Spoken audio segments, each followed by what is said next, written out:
gentlemen, welcome to the Sim Racing Alliance. It's season 13. We are starting out tonight strong. As they do go side by side. It is the formation lap almost done.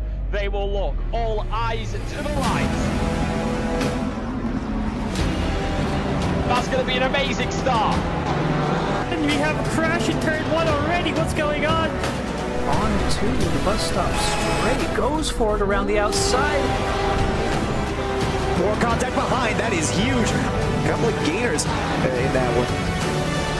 She's given it everything. She has to. I'm not sure that it's over yet, though. This is the last opportunity. We're off and away for SRA.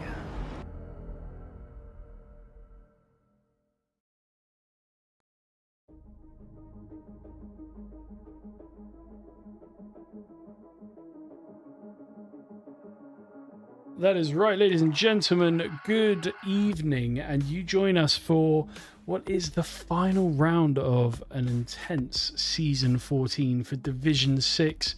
We're at Imola. I'm Jay Queasy, as always, and I'm joined by my co-commentator throughout the season and teammate in D3. We're now done, thank goodness, Justin Rosenthal. Hi, Justin. What is up, SRA Nation? And yes, we are done. Division 3 finished up yesterday, and so we're here to watch the final race of Division 6. We certainly are. So without further ado, let's go ahead and just have a quick recap over the course of what has been an 8-race season, about 10 weeks in total. We started off with Indianapolis, and that was a close battle and setting the scene for things to come between Nolan Witt and Mark DC.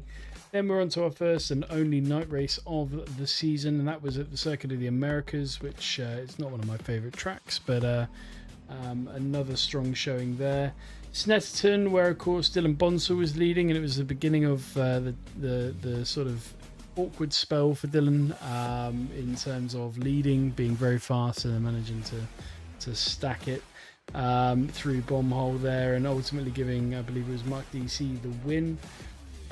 Spa, again Dylan Bonsall leading, crashed unaided, and another Mark DC win.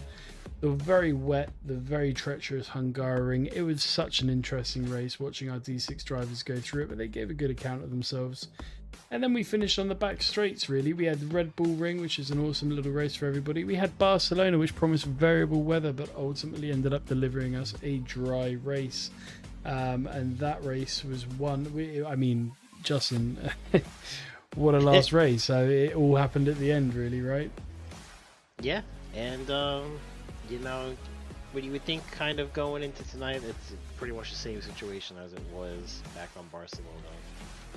Championships are pretty much wrapped up. It's just pretty much finishing the race, you know. It's all I don't know, because I mean, yeah, okay, it's a big gap, right? But we said it at Barcelona, we were like, gold's done, gold's finished, whatever, gold has been done. We're looking at the silver championship and everything like that. And then of course we had the incredible scenes of Mark DC running out of fuel on the very last lap, and ultimately having to be pushed over the line by his teammate Brian Aker, only to be stumbled at the very last hurdle just as it coming around the corner by the game, giving him a did not finish.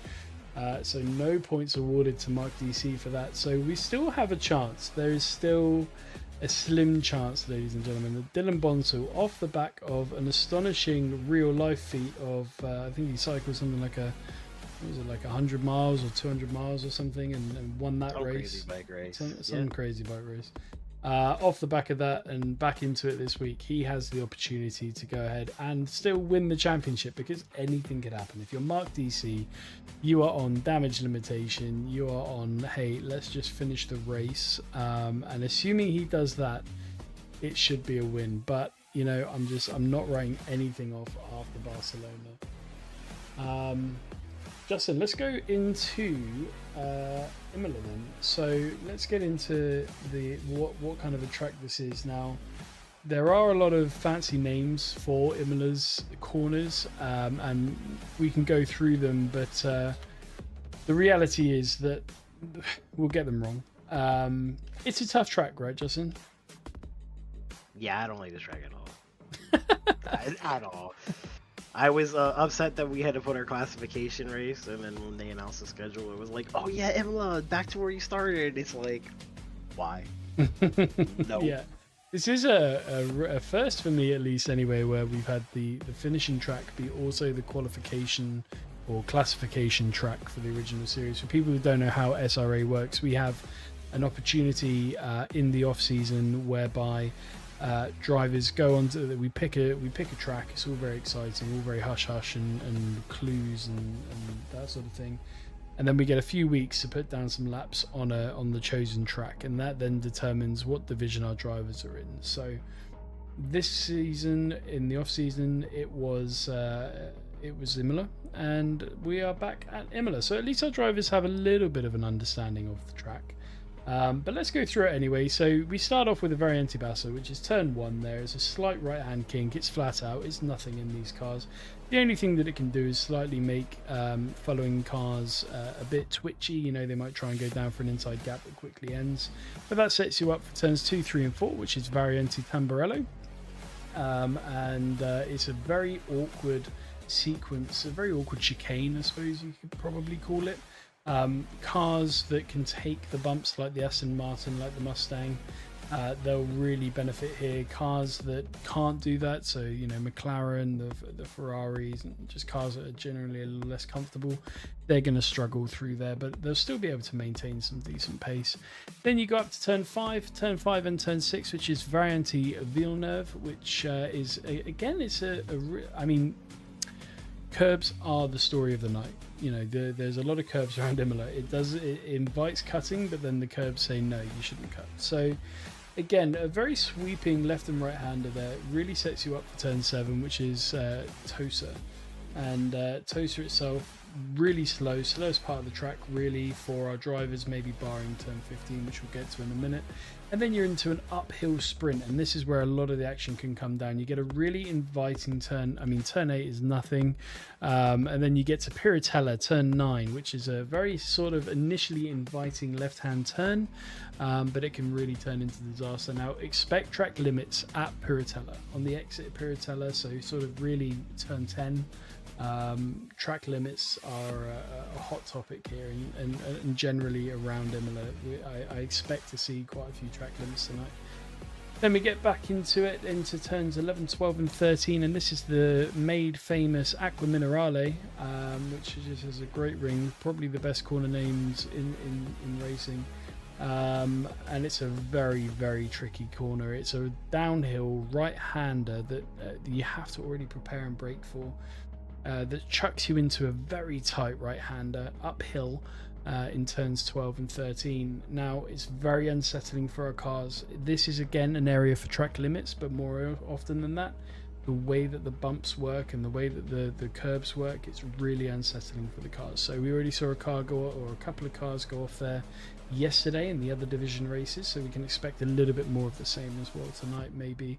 And then you go up into the infamous, the scariest part of the track, which is Variante Alta. Now, Variante Alta turns 14 and 15, as you will see, are some incredibly difficult corners to navigate. You've got to ride the curbs, and if you're in a car that doesn't like curbs, it can be really, really tricky. It's all about precision, going as slow as you can, as steady as you can.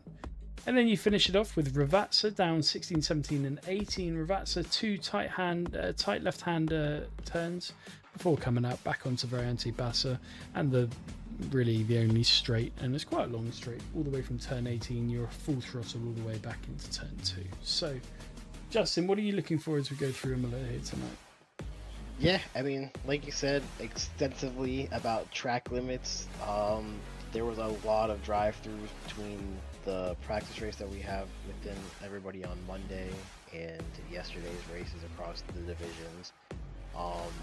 Pretty much there are just so many opportunities to get caught with a track warning, for cutting the track, and once you go past those 3 warnings, you get a drive through, and this is also, if I'm not mistaken, one of the longest pit lanes in the game as well.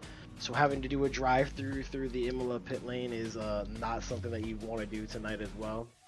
But yeah, those everywhere on that you spoke about on track limits, those were the pains, and trying to just keep yourself within the limits is going to be a challenge with keeping the speed. Same thing with qualifying. Qualifying will be a little bit more difficult with those track limits. You want to make sure that you're using all of the track but not going too great. Certainly do. So guys, that is Imola wrapped up for you in a package. As you can see, we've got it all for the final race of the season. We've got big stakes still in the game, big stakes, a lot of opportunity to go wrong here, a lot of opportunity for a drive-through, drop out the points and everything else in between. And we've got a heck of a division to go and face it here tonight. So before we do that, let's go, Justin, and take us through how the driver standings are looking. Just a quick gloss over. Yeah, quick gloss over. Pretty much same as last week. Mark DC got that 73-point lead.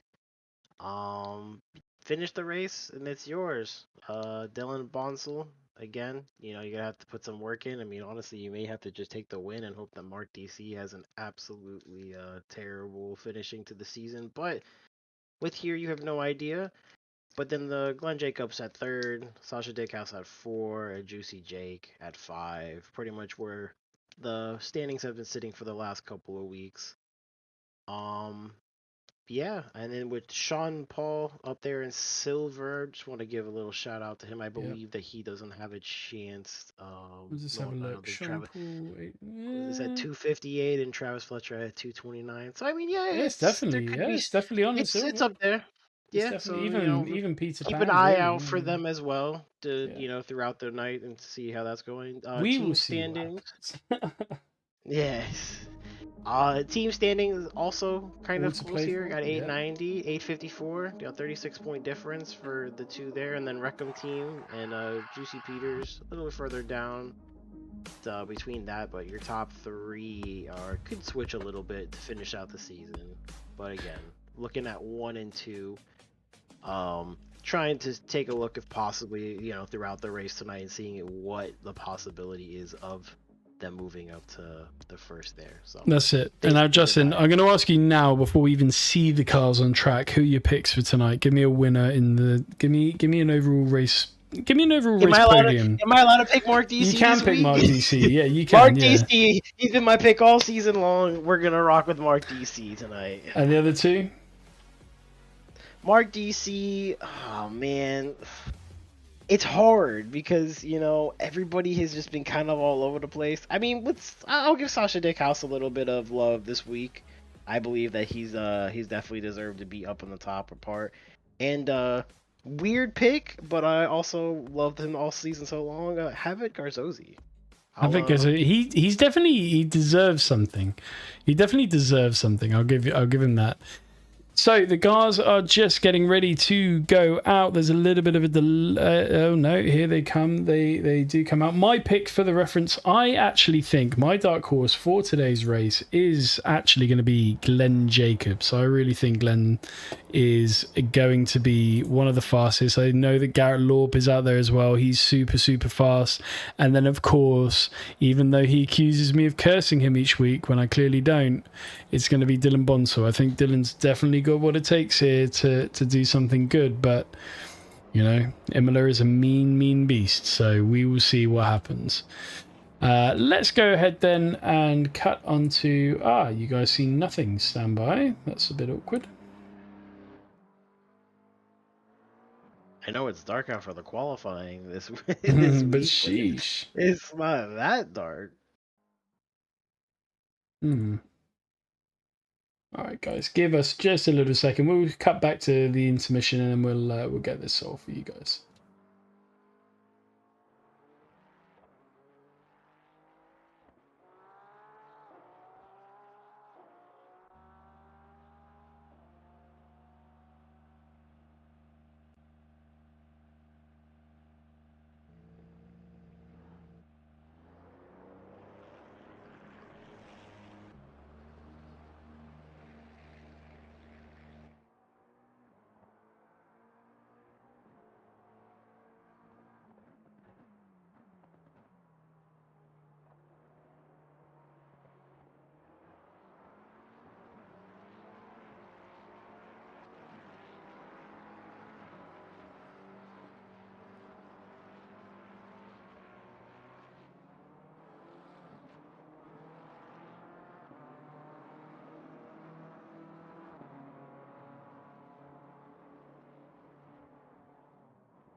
All right, so yeah, we're still having technical difficulty, guys. What I'm going to do is actually stop the stream and restart it. So you're going to have to just check back in with the stream in a second and see if that fixes it.